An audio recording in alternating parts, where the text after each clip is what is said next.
Good afternoon, everyone. My name is Whitney Davidson Rhodes. I am the Associate Manager of Young Adult Programs and Services here at NYPL, and I have the pleasure of introducing Teresa Jones, the YA librarian at Pelham Parkway Van Ness branch, who will be in conversation today with our special guests and authors. I also want to say a big thank you to all the attendees. You could be doing a number of other things right now, but you're with us today for this virtual author event. We welcome folks of all ages, teens, adults, and educators alike to today's exciting and compelling conversation. And after our discussion, there will be some time for Q&A. I will be monitoring the chat, so please post your questions in the chat box or the Q&A box, which I will tell you all about on the next slide. We will, of course, do our best to get to all of your questions. In our chat and Q&A, we ask that you please be mindful to adhere to the library's general policies and rules, and please be respectful to all attendees and panelists. And of course, as a reminder, this event is being recorded, but you, the viewer, are not.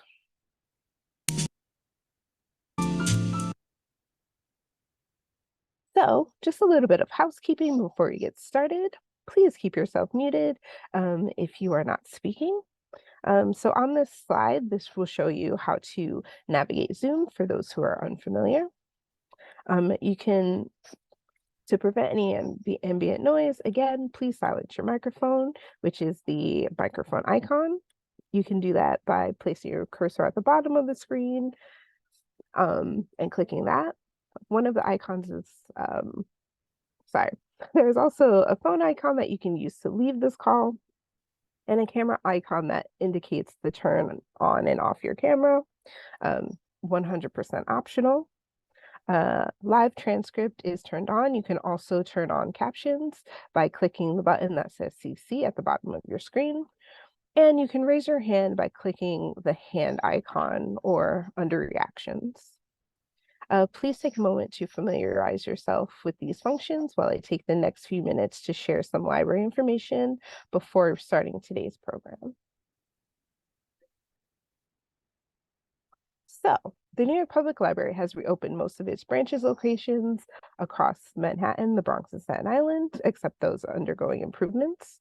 We are offering full service, including general library use, seating, unlimited browsing, laptop and computer access, and so much more. Please visit our website, nypl.org, to learn more. And also visit the links entered in the chat to see the NYPL branches closest to you. And if you are not in New York City, some of these books should be available in your local libraries. You can go to any open library branch and sign up for a physical library card. But if you don't feel comfortable, you can use the Simply E app, which is the gray, blue, green E on the slide, and available to download on your Apple and Android devices for free. With your library card, you can make requests to place books on hold before you visit a branch. And if you're using the app, you can place digital hold of an ebook or e-audiobook. And great news, since October 2021, all late fines and fees have been eliminated, and everyone is getting a clean slate. You can learn more about our fine-free policy change and how everyone is going fine-free moving forward at nypl/goodbyefines. I know this is a lot of information about our library services. So if you need help navigating all of this, please contact Ask NYPL at 917-ASK-NYPL or get help at nypl.org. You can also call your local branch during opening hours, and a friendly voice will be available to offer guidance. So stand with the New York Public Library all year long to protect the freedom to read. Discover all the library has to offer, including our Teen Band Book Club, unlimited access to book club titles at NYPL's Simply E app, our National Teen Writing Contest about the importance to read freely, plus free programs and events and other ways to stay involved for all ages.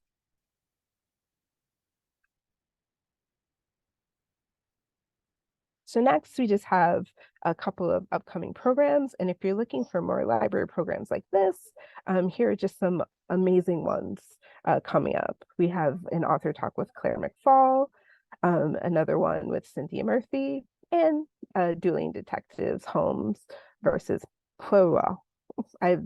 Or Perot, if you are not French like myself. So with that, and we hope you can join us. So with that, I will toss it off to Tabrija to introduce our authors and get the conversation started. Take it away, Tabrija. Thank you, Whitney. It's Poirot. Poirot. Poirot. Poirot. Yes. See, yes, you got it.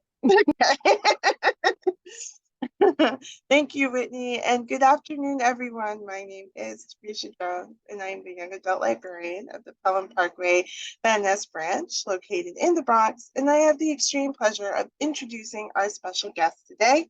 So we have a great panel of authors to talk about horror at the library, just the horror genre and why it is just so popular. So I will be introducing our panelists for today. So first up, we have Chelsea Iverson, who is a content writer who runs a creative business with her sister. Chelsea lives with her husband and dog in Colorado, where she reads her runes at every full moon and aspires to have a signature tea mug for every season. And I meant to have it in my hand, but I did not. The Witches at the End of the World is her first novel. And then next up, we have Nichelle Giraldes, who is a lifelong book lover, and she writes female-centered horror. And she earned her BA from Colorado College, where she studied in religion and mathematics. She currently lives in Colorado, where she teaches math to middle and high school students. And her book is right here, No Child of Mine. That was just recently released a couple of months ago. And then we have William Friend, who works as a Hansard reporter for the House of Commons, in the United Kingdom. He currently lives in Hertfordshire with his partner. It's titled Black Mamba in the UK, but in the US, it is titled Let Him In, which is his debut novel. And then finally, we have Katrina Monroe, who lives in Minnesota with her wife, 2 children, and Eddie, the ghost who haunts their bedroom closets. And her recent novel is Graveyard of Lost Children. So Chelsea, Nichelle, William, Katrina, thank you so much for joining us this afternoon. You guys have it's my pleasure. And I do want to talk about the ghost, Katrina, because we have a friend who absolutely, she would love to talk so much about the ghost. All right. But I want to give you guys, even though I briefly talked about, I just showed the title of your books, I want to give each of you a chance to introduce yourselves and talk about your most recent work. So whoever wants to go first. I can begin. Go ahead, Chelsea. Yeah. Oh, sorry, Katrina. I'll go first. So my name is Chelsea Iverson. Witches at the End of the World is my debut novel. So Witches at the End of the World is a story about 2 sisters growing up in the northernmost reaches of Norway. And they're forced to flee from the village where they were born when their mother is burned at the stake for being a witch. So they spend 13 long years hiding out in the birch woods with their grandmother. And one day, both sisters make a decision that they can't go back on. So Kaya, our sort of tender-hearted sister, she decides that she's seeking comfort and community, and she wants to go back to the village of their youth. And Minna, who is all witch, decides she's going to cast a curse on the villagers who burned their mother. So Witches at the End of the World, it's a story about sisterhood, about love and redemption. It's about fear and vengeance, set in a time of real troubles for women, magical or not. So Okay, I'll go next. Hi, I'm Katrina Monroe. I am the author of Graveyard of Lost Children, is my most recent release. Previous to that, I published They Drown Our Daughters about a year prior to. Graveyard of Lost Children is about a woman named Olivia who is about to give birth to her first child. She's kind of apprehensive about it because when she was a baby, her mother tried to kill her, thinking she was a changeling. She's grown now. She doesn't have any contact with her mom. And then she gives birth, and all of the feelings she's supposed to have as a new mom, she doesn't have. She's very apprehensive. She's kind of frightened, feeling out of her depth. And then soon she realizes, or thinks she realizes, that her child is not actually her own. And so past and present kind of collide in a way that is forced to, it forces Olivia to confront her past and maybe redevelop a relationship with her mom against her will. My name is Nichelle Giraldes, and my book that just came out in September is called No Child of Mine. It is the story of Essie, this woman who just moved into a brand new house with her husband. She's in her final year of law school, and all of a sudden she falls pregnant, and that is not something she was anticipating happening. It wasn't something she was planning on doing at any point in her life. But she decides to continue with the pregnancy, and from there, a family curse that has haunted her family for generations starts to unspiral, and it puts her husband at risk because this curse seems to kill the fathers of all of these daughters that are had over generations and generations. And at the same time, we're also following two women in the past, Isabel and Anna, and their love story and kind of the origins of the curse. So we get two stories in one.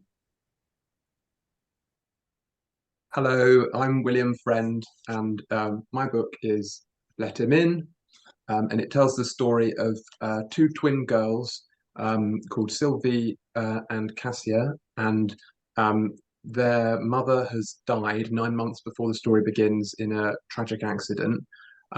They develop an imaginary friend to sort of help them through their grief, but although at first the imaginary friend, whom they call Black Mamba, appears to be benevolent, very quickly he turns into a more sinister force, and their father, Alfie, who's having to cope as a single parent, has to contend with their imaginary friend behaving increasingly in an increasingly hostile manner towards him.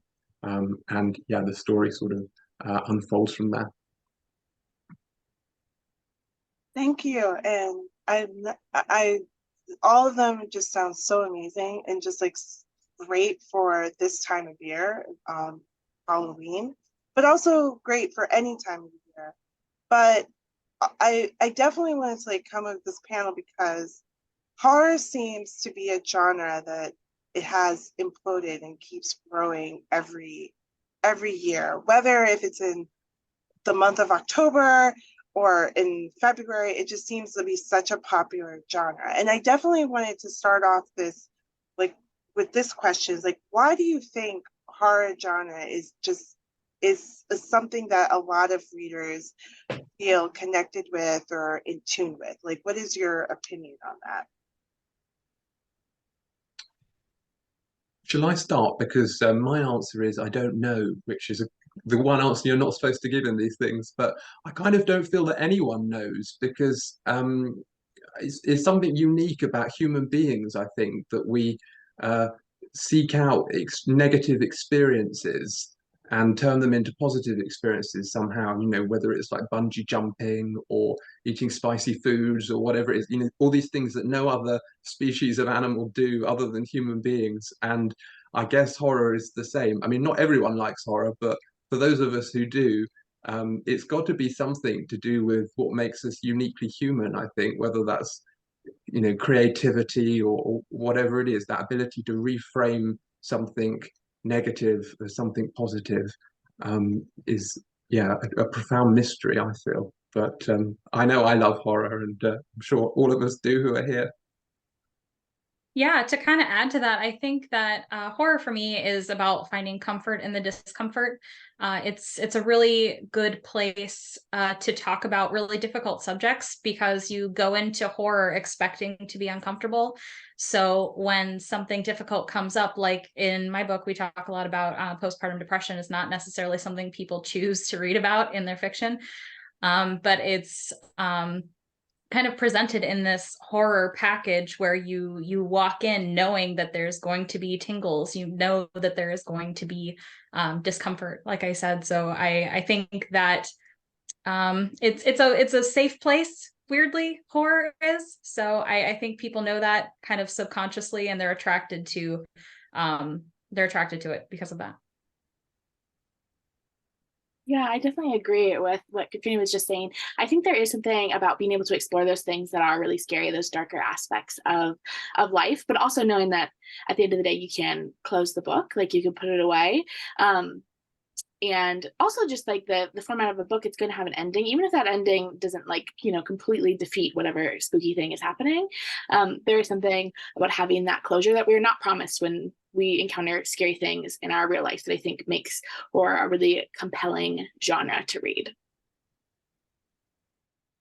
Yeah, I think it seems like in all of these books too, there's an element of horrible things happening in real life, and then a little imaginatory element to kind of tie into that. So horror really taps into the psyche, I think a little bit, and using imagination to confront the horrible things that happen in real life. Well, you know, whether it's death or loss or, you know, something, you know, being pregnant. So, which some might consider horrible, but Right. And it seems like you guys all touch on the same thing.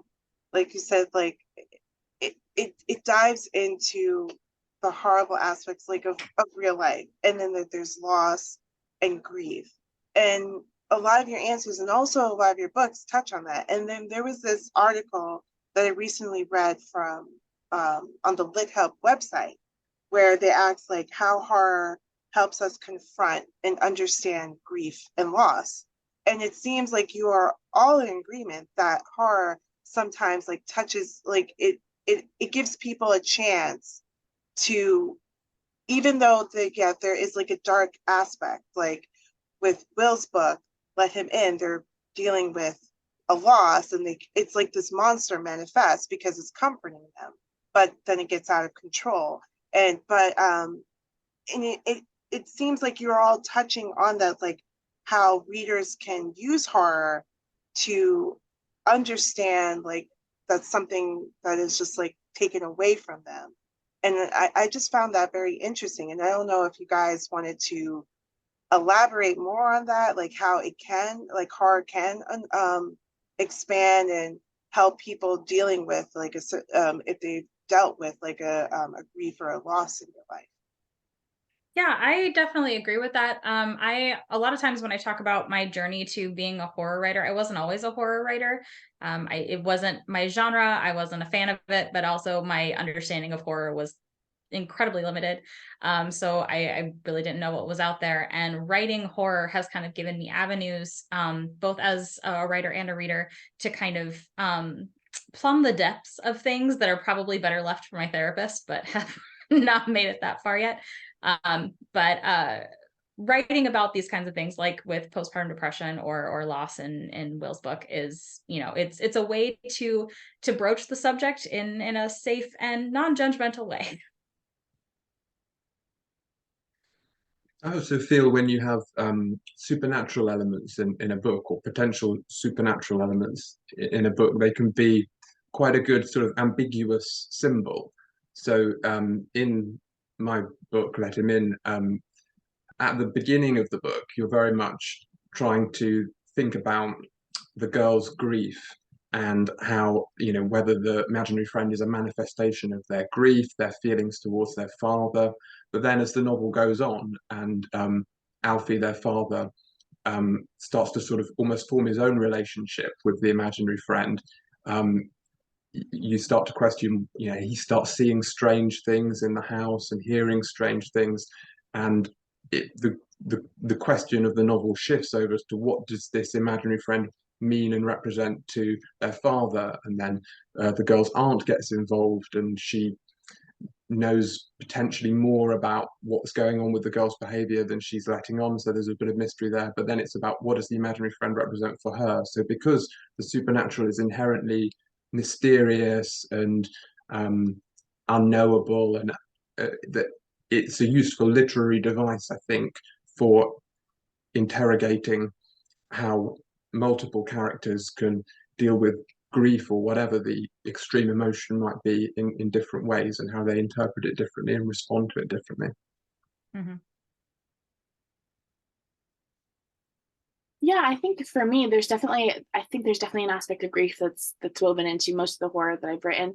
And also I think grief necessarily is kind of a companion to love, right? Like grief is what happens when we lose something or someone that we love. Kind of whatever form that takes. And I think horror, when it's compelling, really is tied deeply into that fear of losing something or someone that you love. Because something is only scary if you're worried about losing it. Whether that is your own life, depending on what the horror is, or if it's the people around you. I think those things become like very closely tied together. And so I think grief often becomes like a very close companion of horror, because I think it's kind of another face of the darker sides of, or the more difficult sides of love and loving someone. Mm-hmm.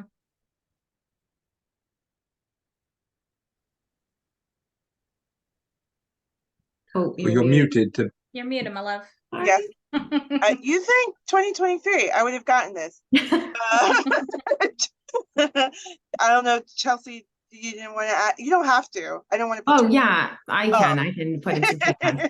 I think I was just thinking when Nichelle was talking, and I was just thinking about the way that all of the stories that are represented here seem to start, and it starts with some close relationship. So whether that's it starts with some close relationship and some loss, right? So I think having the love element is absolutely crucial to telling a sort of scary story, because you need something that is at stake, and it's almost like a heart-wrenching kind of a story. And I was thinking earlier today about, there's two sisters in my story as well.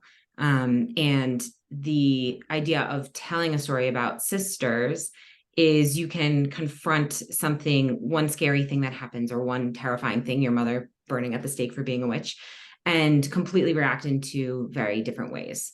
So, and one way, and the consequences from those decisions, those reactions that you have to those moments of grief are fascinating. And I think it kind of plays into really interesting reading.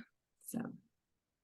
And just one more thing, just because everyone's talking about love in relation to horror stuff, I forget who said it, or what conversation I was having, but when I was first thinking about transitioning into horror writing, someone said to me, the genre that is most closely related to horror is romance, because of the feeling element. And it made me think about horror in a whole different light. And so that has become my go-to for people who are, well, I don't read horror. Well, I bet you would. And here's why. So, I think that love element is really, or that depth of emotion is really crucial to horror writing. And I think that's like the perfect segue into my next question. So you guys are all saying like you need emotion and romance in making a good horror novel. What other elements do you need to incorporate that would make a really good horror or supernatural story? Creepy stuff. And my favorite thing about horror is that I think any argument can be made for any book that it's horror. It just depends on what you personally are afraid of. So I think the thing that makes a horror novel is perspective. That's really it. Yeah, I think there's an interesting question about terminology, I guess, because I know maybe this sounds strange given the very, very sinister synopsis of my novel, but I never really perceived it as a horror novel when I was writing it. That was a term that's kind of been applied to it subsequently.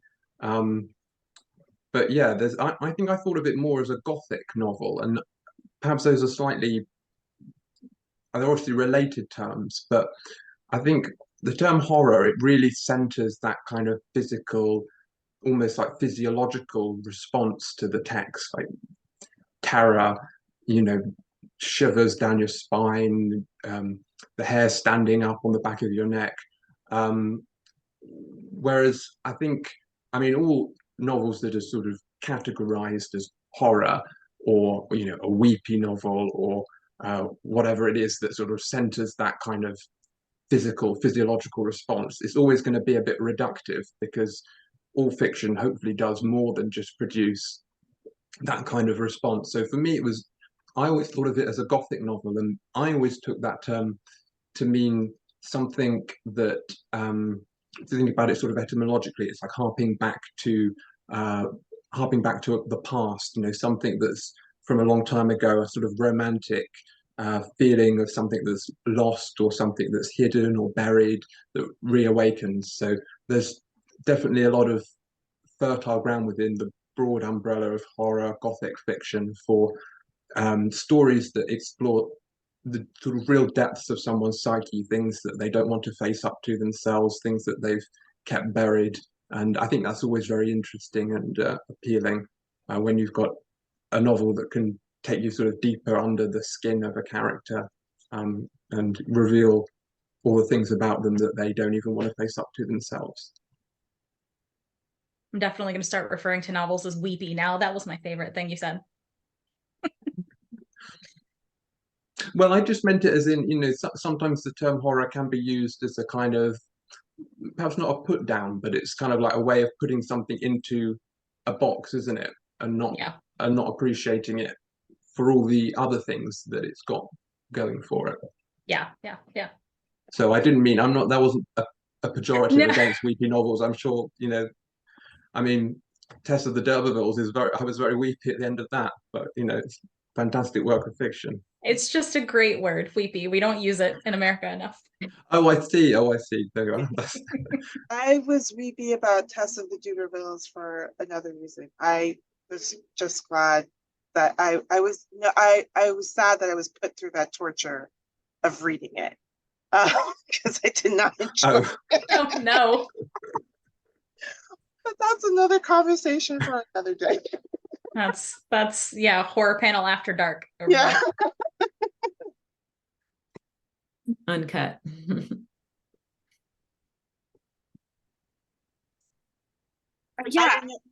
Yeah, go ahead, Nichelle. I knew you wanted. I also had a similar experience to Will with when I was writing my novel, that I didn't realize it was a horror until I was kind of finished with it, and was like, oh, I have curses and ghosts and haunted houses. Like, oh, I think this is probably where this book falls, because it's not really what I set out to do. I set out to tell this story that was about like relationships and about like the ripples of something over time. And I think there are a couple of things that, besides just the ghosts and things like that, that made it a horror novel. And I think it really does come back to that looking into the parts of your psyche, into your experience that you don't like to look at, those pieces of you that you'd rather keep in the dark.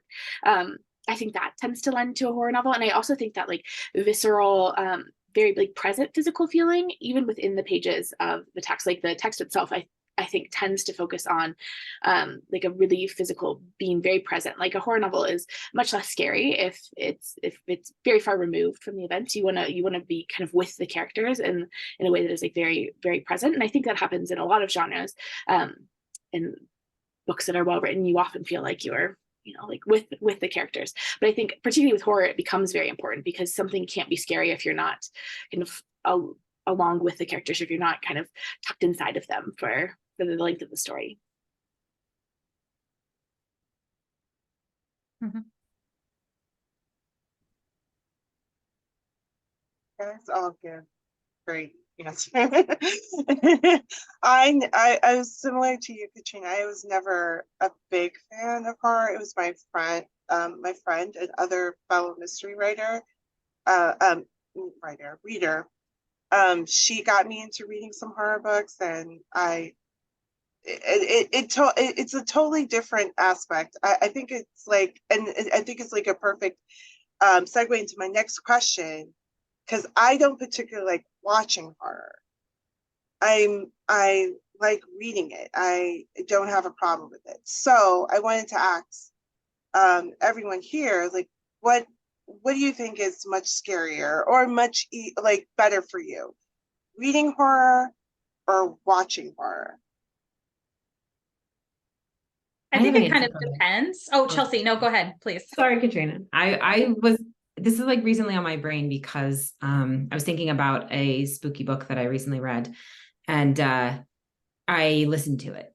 So it was a novel, but I listened to it through, Kindle or Audible or whatever. So that was kind of a mix of watching and reading that worked really well for me, because it kind of, you get a little bit of acting and you kind of are immersed in a different way. But I also think that reading a book, kind of like Nichelle said earlier, you can close it and it's your choice. You can like walk. I mean, I guess you could walk away from the TV at any point or press pause, but it's kind of like the words on a page are they're forming pictures in your imagination. So you can kind of turn that off. Well, or can you, I guess, but maybe it makes it, I don't know. I guess I'm on side of reading. So that's me. And I was just going to say that it kind of depends. I really prefer to watch the more atmospheric stuff. I am a disciple of Mike Flanagan. So anything that is vaguely related to Haunting of Hill House, which is a whole other conversation, but that is his best, his first and his best. Absolutely. But anything that requires that depth of atmosphere, or like the really like drawn out creep factor where you're just watching and waiting and you can't stop watching, and that I need to watch. The stuff that's more like action packed, I like to read that because then I can kind of do it at my own pace, and things that maybe get missed in the film aspect when it's super actiony, you don't get to really, like, Nichelle was saying, you sink into it. You can't really do that when it's on film, but if it's like a podcast or a book, then you can really, fall into it a little bit better. I don't like slasher films though. I won't watch them. Don't make me. I hate blood. So Yeah, I'm with you. Oh, no, after you. Okay, thank you. Sorry. I'm not someone who watches a ton of horror. And if I do, I'm like a terrible person to watch it with because I need to pause it like pretty frequently just to like take a breather. But like those moments of suspense that are like intentionally drawn out with film, I like to ruin them by pausing, because I just like need a minute to like gather myself. So I do prefer books because it allows me to step away from things and like take my time going through something. Because I think, yeah, I just need that like breathing space sometimes. But I think there is something that can be scarier about a book because it is up to your imagination to some extent. So it kind of depends. You're the director, so you get to decide to some extent how scary it gets to be. Or maybe you don't get to decide, but your brain does. In some capacity, you have a little bit more agency, and I think it can be a little bit more specific to you because you're the one creating those images. And I think sometimes books can be scarier than movies and the images and things that they create. But I think based on the fact that you're able to control the timing of how you consume it, that can give you a little bit more like breathing room, which I need. Yeah, it's an interesting one, isn't it? Because I think I was going to say that I think watching horror is scarier because you're sort of completely surrendering control. Particularly if you go to the cinema, there is no pausing it. You're just in this dark space where you've got this complete, often it's sensory overload with the kind of, the loud noise and the huge screen. So I was going to say, I think that's more frightening. But then actually, as you were speaking, Nichelle, it occurred to me that you can, in the cinema, you can cover your ears and you can cover your eyes, whereas if you're reading a book, there's no covering your eyes. You're kind of you are surrendering, particularly if it's a good book and you're really gripped, you have sort of surrendered control to the author, and you've got to go wherever they're going to take you. So maybe reading horror is scarier, actually. This is happening in your head.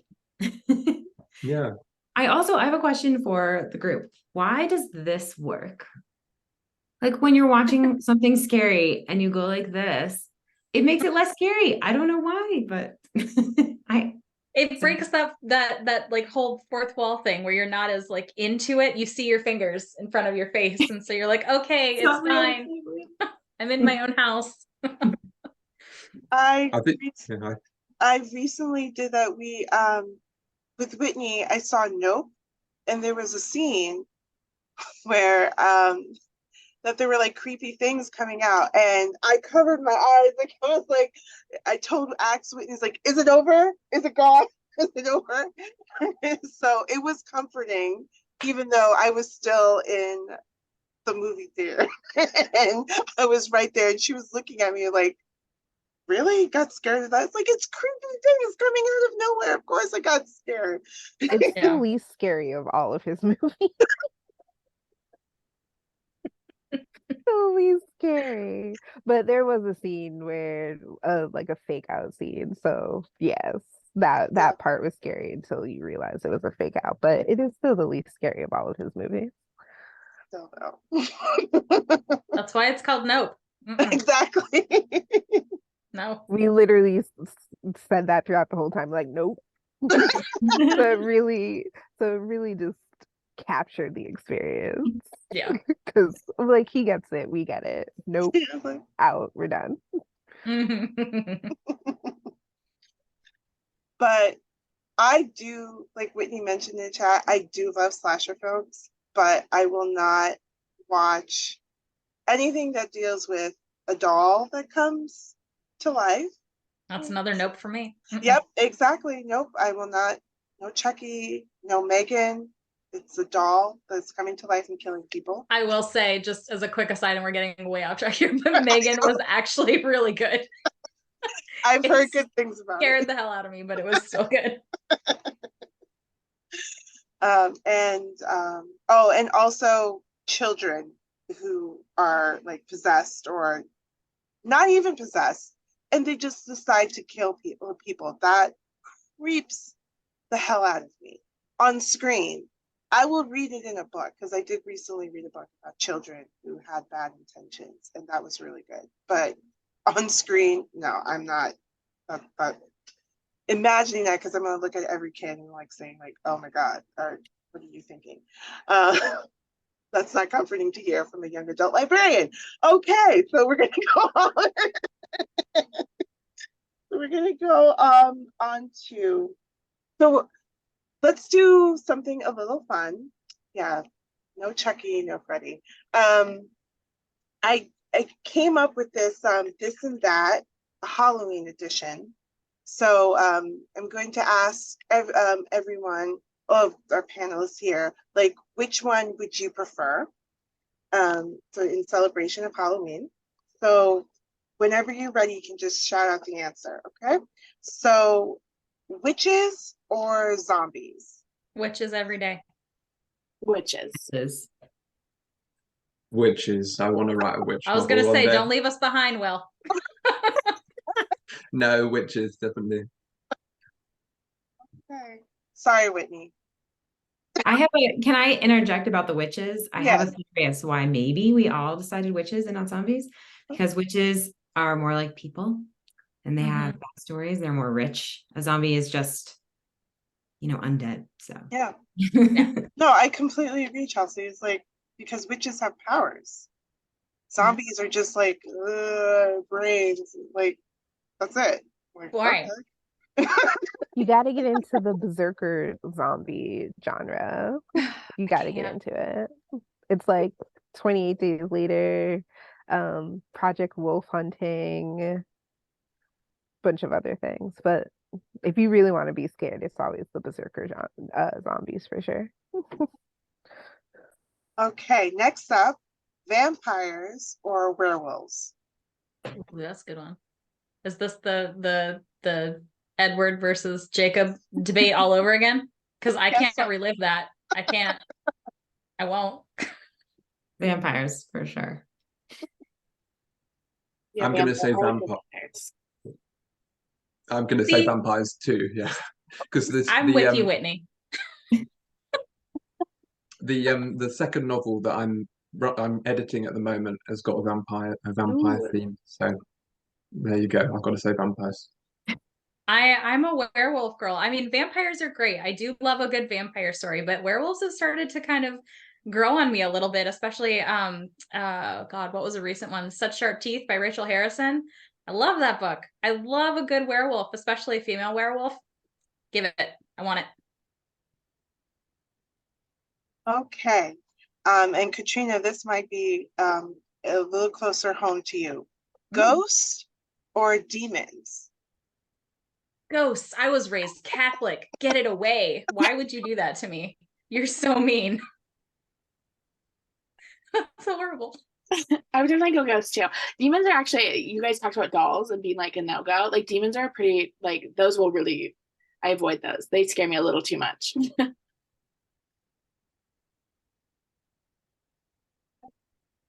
Ghost, team ghost. Well, I'm going to say demons just because Rude. the question of my novel is Black Mamba an imaginary friend or a demon? So I'll say demon. But there's kind of an interesting relationship between ghosts and demons. You know, it goes back to Hamlet, I guess. You know, is the ghost of old Hamlet a ghost or is he a demon? There's kind of this history throughout literature of not knowing, you know, whether their spirits coming back are truly the spirits of the departed or they got kind of evil intentions. So Yeah. you might say ghosts, but get a demon instead. Now, if we're talking about supernatural, though, then I can flip flop. I'm either team. Either one is fine. so Those are good demons. So you're asking if it's like how the demons look. Yeah.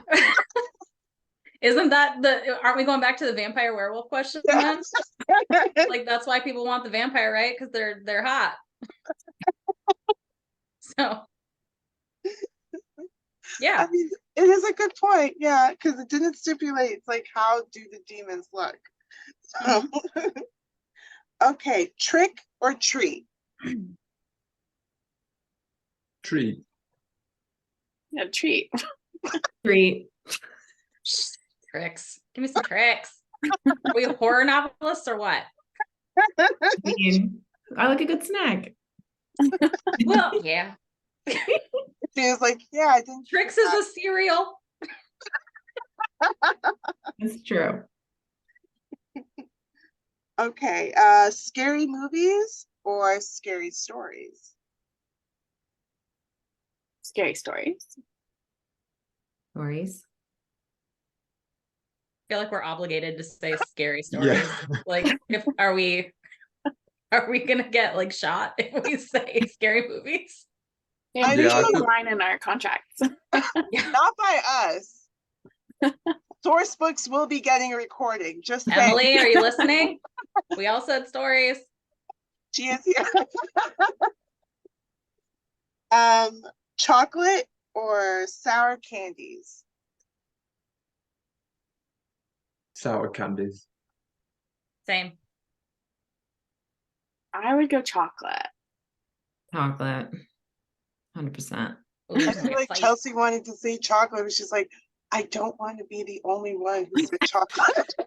Nah, I was going chocolate. I mean, I do like a good sour candy though, but not as much as I like chocolate. Okay, so I have to explain this one because I think someone thought it was the drink I was talking about. Oh, So dang. Ouija board or Bloody Mary, not the drink. Oh. Can't. Man, it's almost Friday. What's Bloody Mary if it's not a drink? Oh, okay. So Let's educate this man. There's a tradition. I don't know either. Oh, okay. So there's a tradition that you go into a bathroom and you turn off all the lights and you chant Bloody Mary 3 times, and she's supposed to like come out of the mirror or like it come like kill you or something like that. It's like a dare that it would happen like when with It's kids. a slumber party game. Yeah. Yeah. Like, So yeah. Maybe we don't have it in the UK. Do you have a sister? Ask your sister. She might know. I feel like it was because Bloody Mary was a woman who gave everyone like tuberculosis or typhoid, one of those, Yeah. and then it became like this urban legend. Yeah. Or something like that. So That's really interesting because the way I always understood the game, and maybe it's from, it might be like where you're from. I'm originally from Florida. So for us, we went full bougie and we was like, no, Bloody Mary is Mary the First who cut off the heads of all the Protestants. That too. that I think that oh yeah. I think it was either it was the one who gave like died of typhoid or Mary the Oh, First. It was yeah. it was Oh, I'm confusing them with Typhoid Mary. It is Either based way, on the Mary ain't queen. nice is the point. No. So, but I would still go Bloody Mary only because that was a game that I played with my friends when we were in elementary school. And there was one time, hand of God, we saw them red eyes come out of the mirror and we all went screaming into the backyard, much to my friend's mother's dismay. So yeah, I will do that. I don't mess with the Ouija board though. That's how you die. That's your Catholic. Yes. That's my Catholic coming out. Mary, I'm loyal. Yeah, I think I would go Bloody Mary too. Because I am fascinated because I do think like the urban legends around like what happens, what's supposed to happen, like change wherever you go. And I also love that it's like just for like preteen girls. Like I think that's kind of fun. Mm-hmm. Sorry, Will. Hopefully I didn't know what it was. What about light as a feather, stiff as a board? Well, there's a slumber party game. That is definitely a good one. You don't know. Oh man, somebody get this man some friends. Some preteen friends. I think it's maybe just not a UK thing. Yeah. Maybe. Slumber party. I mean that we don't use. We say sleepovers in the UK, and we don't do these creepy things. So I never did when I was young, anyway. He's like, really? Well, you're missing out. Look it up and do it. I dare you. Okay, and lastly, Halloween party or attend a haunted house. Party. You've said Bloody Mary now, so I just want to go to a party. Yeah, I love a good Halloween party. Yeah, party. Yeah, party. Haunted houses are very scary. Yeah. To me. I laughed. Real person sort of jumping out at you is extremely terrifying. No, I hate them. My stepfather is in love with haunted houses. He lives in Florida still, so we go to Halloween Horror Nights sometimes with him. It'll be me, my two sisters, and it's all three of us in a chain behind him. He's just looking around laughing, and we're all like this, like, is it over? Is it over? It's very funny. So we pay very much to see nothing. So Whitney, should we say what happened to the last haunted house that we went to? I laughed through the whole thing.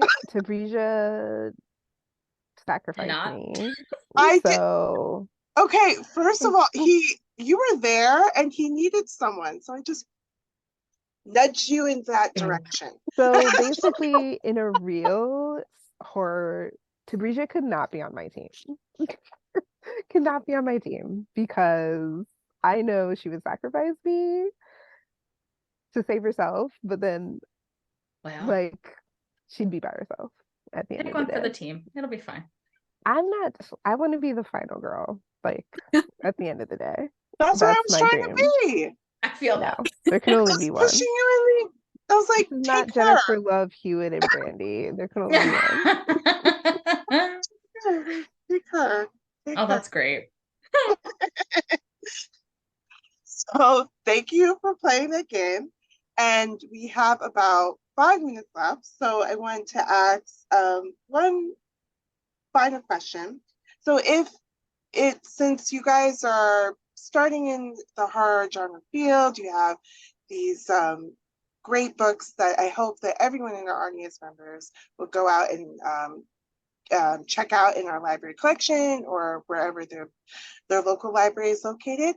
So what other, if they're trying to get started in the horror genre, besides your books, what other books would you recommend our audience members to go and check out if they want to start reading some horror books? I think read widely on the spectrum. Like Victor Laval is an incredible author when it comes to atmospheric horror and really deep-seated characterization. Read some Grady Hendrix and get some, funny horror under your belt. Read a lot of women horror. William, your book is great. Read a lot of women horror, just because it's finally getting the attention that it deserves, I feel like. So find those ladies, read their books. I think horror is such a broad genre. I really do believe there's probably like a horror book out there for everyone. I actually love recommending Katrina's first book, They Drowned Our Daughters, as like a beginner horror recommendation, because I feel like it is like atmospheric and spooky without like being, like super gory or anything that I think people like who are like, I would never read a horror. That's what they think horror is. They just think it's, guts. And it doesn't have to be there. It's like such a broad genre. I think there's something for everyone. So that's a recommendation I give a lot. But yeah, I would think about what you like to read currently. And I think that there's often a horror book that'll be adjacent to that genre, whether that's historical or a thriller or fantasy. Like there's a little something for everyone. I don't know if this is really a horror book, but I really love the novel We Have Always Lived in the Castle by Shirley Jackson. So I'd recommend that one. So that's a lovely sort of spooky book for this time of year. I would recommend a book that an author I really like is Camilla Bruce. She's kind of newer. I think she only has 3 books, but they're all very spooky. And I would also, again, advocate for listening, because I think I just love an audiobook read by a voiceover actor. And I just think that it makes for such an insane experience. Listening to something scary and doing something else, doing something mundane. Mm-hmm. Yeah, I love listening to audiobooks too, especially like the spooky ones. Like and it just gets you so worked in the mind, and you just forget about everything. And it is something like Will says, like sending a chill down your spine. Just like it does such a wonderful job. But that also depends on the narrator, because the narrator has to really convey the book, and most of the time they do a really good job. Mm-hmm. So that is the end. Sadly, that is the end in terms of our program. This was so wonderful. Talking about horror and just talking about all the great books that our panelists have. Whitney just entered them into the chat. The Witches at the End of the World, They Drown Our Daughters, No Child of Mine, and Let Him In. They're all available in our collection in print, ebook, and in e-audiobook format. So please make sure to go and check out these wonderful books by our panelists. If you're looking for a spooky read, you cannot go wrong with these following books. You can go to the next slide. So Katrina, Will, Nichelle, Chelsea, thank you so much for joining us this afternoon. Will, for you this evening. Thank you so much. And thank you for all of these attendees that are joining us this afternoon. We will have a recording of this. If you want to rewatch or share it with others, we will make sure to send them out. Make sure to follow our panelists on social media, and also make sure to follow us on social media. Pelham Parkway Van Ness is on Facebook and on Instagram, and we will be entering those social media handles in the chat when Whitney has a chance. So thank you everyone so much for coming. This was a great program. This is like a really great way to end, to start off the Halloween weekend, because Halloween is next week, Tuesday. I cannot believe it. And so without further ado, we have the last thing to say. Happy Halloween, everyone. Have a safe Halloween, and make sure to go out and get those spooky reads. Thank you so much, everyone. Thank you. Bye. Thank you.